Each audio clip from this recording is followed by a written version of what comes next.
This video is sponsored by Squarespace. More on them in a little bit. So I've been a minimalist for over 14 years, and I really don't think it's ever been as difficult as it is now. Back when I first found out about it, it felt like swimming against a strong current. Today, it feels like standing in front of a fire hose. Companies have fine-tuned the levers to manipulate you into behaviors that suit their best interest. From social media to advertising, it doesn't just influence the stuff you buy, jewelries, cars, shoes, the new iPhone, a horse.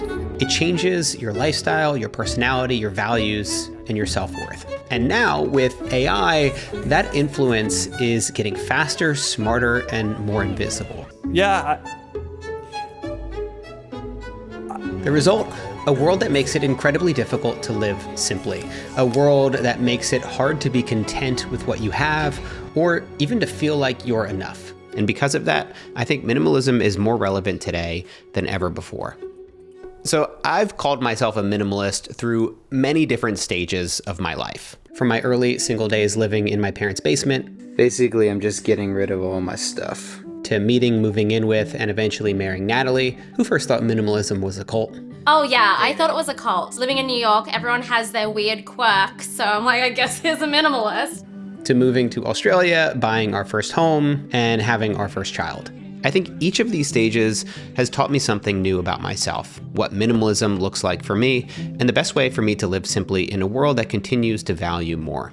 Really, one of the earliest lessons I learned about minimalism is that the label minimalist itself is surprisingly helpful. So when I say that I'm a minimalist, I'm not just virtue signaling that I'm better than you because I only own one t-shirt, although I am. I'm reinforcing a story about who I am and who I want to be. So for me, being a minimalist means I aim to spend less time shopping, less time on screens, less time thinking about what I don't have, and more time appreciating what I do have.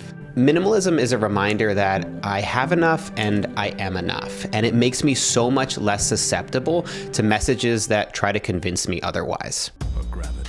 This is about the power of identity, which ironically is exactly what advertisers have been using for decades to get you to buy more. Today, they don't just broadcast general ads. They micro-target you based on who they believe you are and who you believe you are. They tailor their messaging like a chameleon, adapting to your values, insecurities, and aspirations. They might speak to the early adopter, the concerned parent, or the insecure alpha male. Nothing stops America and nothing stops Ram. They're not just selling you products, they're selling you identities you need to live up to. But you can also use this to your advantage to help you change your behavior. Minimalism has definitely done that for me.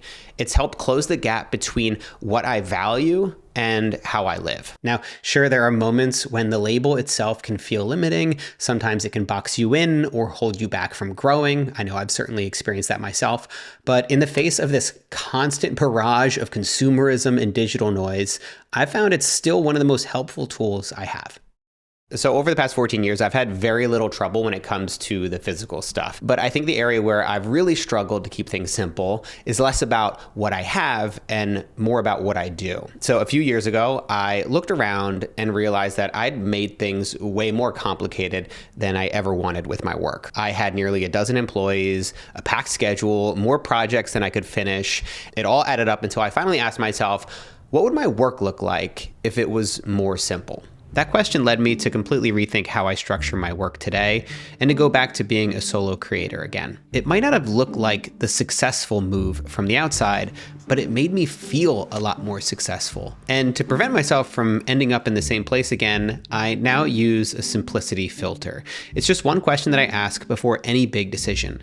Will this make my life simpler or more complicated?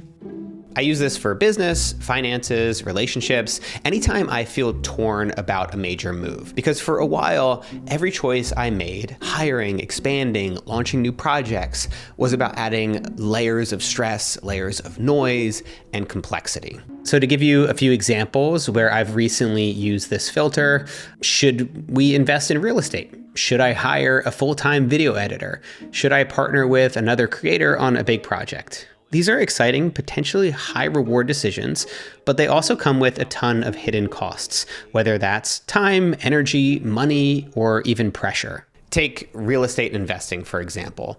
On paper, if you have the money, it might sound like a fun side project. Buy a fixer-upper, rent it out, build equity, maybe even make some money on the side. But when I ask myself this question, will this make my life simpler or more complicated? The answer was obvious. Having gone through the process of buying a home before, I know how much of a time suck it is. So instead, we decided to keep it simple. We put the money we would have used on a property into the stock market. In the long run, this will probably give us a similar, if not better, return. But more importantly, this decision didn't come with the stress of property ownership. That's not to say I always choose the simple path. Some of the best, most meaningful decisions in my life have definitely made things more complicated, whether that's starting a new YouTube channel or having a child. But the simplicity filter really helps in those gray areas.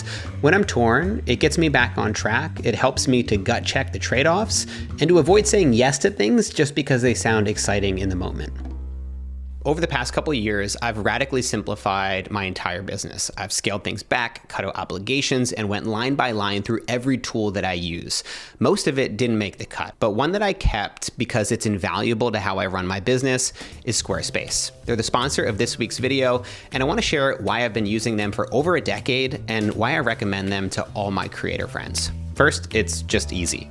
Squarespace has always been one of the easiest website builders out there, and it's gotten even easier to get started with their new Blueprint AI website builder. Just follow the prompts and build a website in minutes. As a solo creator, this is huge because it means that I can design, develop, and publish my website all by myself. While the platform is easy to use for designing beautiful websites, Squarespace also supports creators and small businesses in other ways.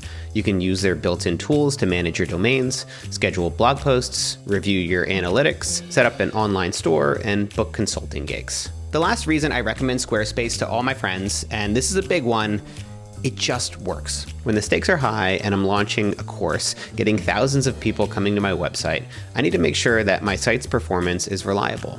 And when it comes to Squarespace, I've literally never had to worry about that over the past 10 years of using their platform. If you want to see why I trust Squarespace with all my websites, then go to squarespace.com today for a free trial. And when you're ready to launch, go to squarespace.com/MattDiavella to get 10% off your first purchase of a website or domain. And remember, when you sign up for Squarespace using the links that I shared in this video, that's going to go a long way to helping to support my channel. Over the years, minimalism has looked very different depending on the season of life I've been in. While my wardrobe hasn't changed much, pretty much everything else has. Minimalism as a single guy living in his parents' basement, it doesn't get much simpler than that. Add a partner, move to a new country, buy a home. Lots has changed with each of these milestones, but nothing shook things up quite as much as becoming a dad. It was a massive adjustment, and I really struggled with it in the beginning. It's true what they say about parenting. You don't really know what it's like until you're in it. No book, podcast, or well-meaning YouTube video can fully prepare you for the mix of exhaustion, joy, frustration, and wonder that comes with raising a child. Suddenly, I had so much less time than before. I had less time for my work, less time to go to the gym, less one-on-one time with Natalie, less time for creative side projects, less time to just be still. In the early days, I definitely felt a lot of resentment. It felt like I was sacrificing so much to be a parent.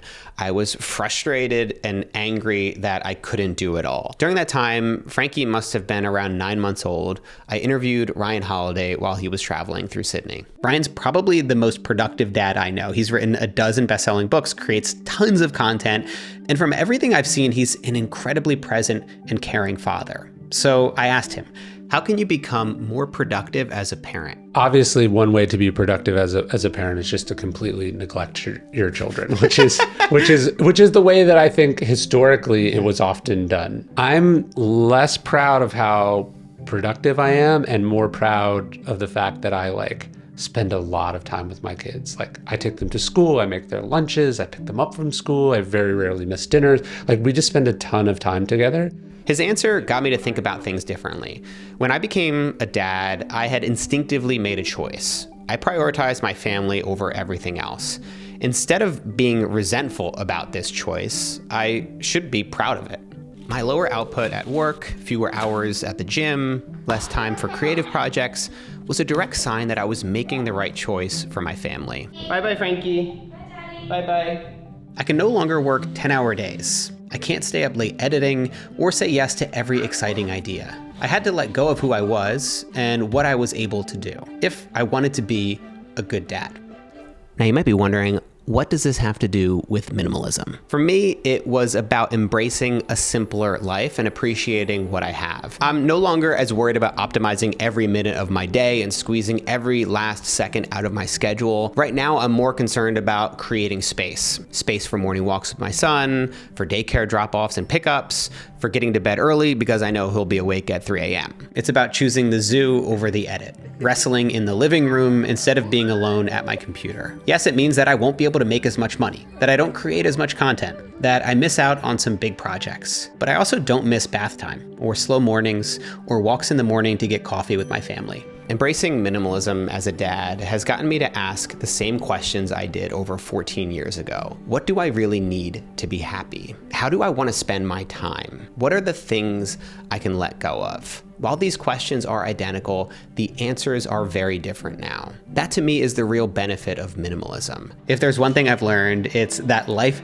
doesn't stop changing. I'll keep being surprised by new seasons, new challenges, and the ways that I grow through them. But what stayed consistent is this. Minimalism has always helped me find clarity when things get messy. As you know by now, it's not a magic fix, it doesn't have all the answers, but it gives you a framework, a way to slow down, a reminder to keep coming back to the things that matter most.